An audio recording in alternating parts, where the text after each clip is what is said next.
Welcome back to Breakfast. It's 7:25. Now, Rachel Reeves has caused controversy among Labour MPs over plans to cut £4 billion from welfare benefits. Sickness benefit claimants could face health checks, whilst those who lose their jobs could be granted more than long-term claimants. So, this morning we're asking, is it time to end Benefits Britain? Well, let's talk to the head of campaigns at the Taxpayers Alliance, Elliot Keck, and political commentator Samuel Sweek. Good to see you both this morning. Samuel, can we start with you on this one? I mean, if there is some slack in the system, isn't there? Would you agree with that? So we need to try and trim out the fat, as it were? No, I disagree entirely. I think that we have a wholly inadequate welfare package in this country, which more often than not is pushing people to the brink of poverty. In fact, last week the UN actually warned the UK government that it is infringing on the rights of the sick and disabled in this country because of its policies. You know, that's inherited from the Conservative government that left us last year. But Labour now don't appear to be willing to do anything to rectify that. In fact, they're clamping down on people who are either signed off from work or even actually in work because claimants are actually working. I mean, the argument is that people who are able to work should work, and certainly for long-term sickness and things, it's how do you encourage them to get back to work if you're supplying, you know, at least a livable salary without them going in? Well, I mean, I think this is the point, isn't it? Is that the incentive to work in this country is incredibly low. I don't understand or see how cutting people's any sort of welfare is going to actually. I mean, what's the plan to starve people into work? I don't think that's exactly a great idea. What they do need to be doing is making work actually pay, and we need to be giving a pay rise to workers in this country. We need to actually have a system in place that supports people through difficult times, whether that be with their mental or physical health.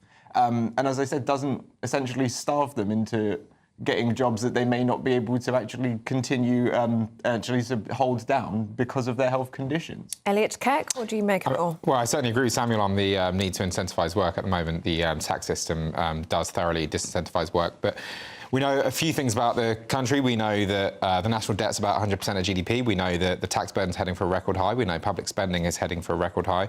And we also know that the top 1% already contribute 30% of income tax, along with a range of other taxes. We also know that we're going to have to increase spending, particularly on defence, probably to 3% of GDP, and probably to more, and at the same time we have incredibly anemic growth. So we need to find cuts somewhere.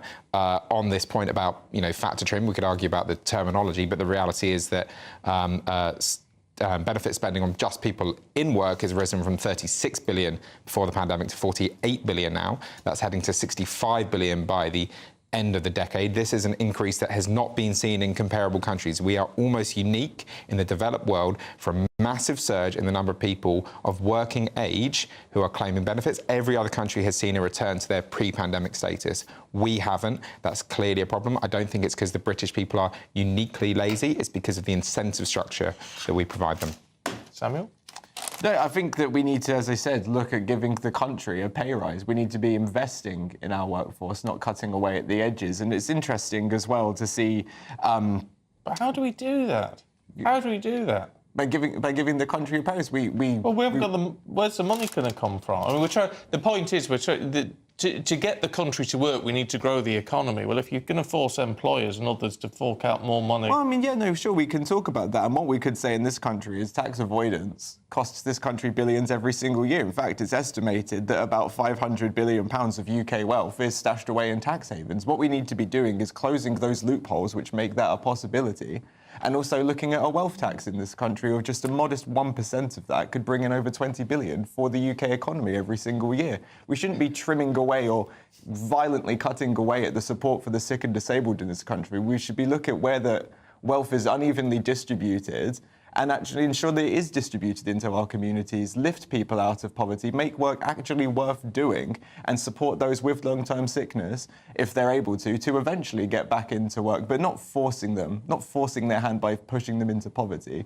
That's immoral. I mean, listen, wealth taxes have been tried in Ireland, they've been tried in France, they've been tried in Sweden. Every single time they've catastrophically failed, every single time they've led to mass capital flight.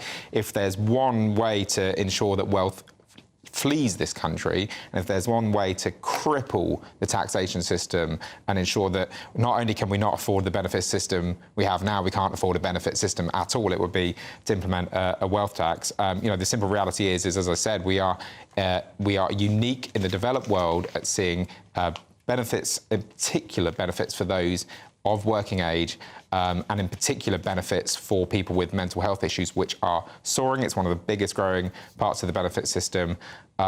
We are unique in the developed world and not seeing that return to pre-pandemic levels. I think at the very least, we just need to see that return to pre-pandemic levels. We haven't yet seen that much detail from the Chancellor. We need to ensure that she's not just going after low-hanging fruit. Unfortunately, often governments go after people that don't have the wherewithal to challenge changes to the benefit system.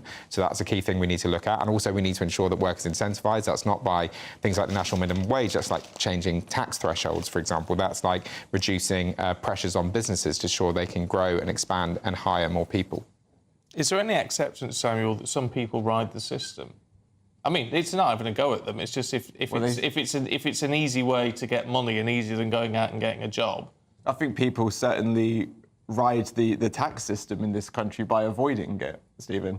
I think that what about the benefits system, though? Because that's what we're talking about. Who am I to say? I think what we need to do is have a very personalised approach to people who are claiming sickness benefits, to actually, as I said, support them. That way we get a better understanding of what people's situation is, and that way we can help them. We don't, as I said, a blanket cut on every single person will just be incredibly damaging. But as I said, if people are gaming the system, it's the super rich who are dodging billions and billions in tax every single year that belongs to our communities. Gentlemen, we've got to leave it there, I'm afraid. Thank you so much for your time this morning.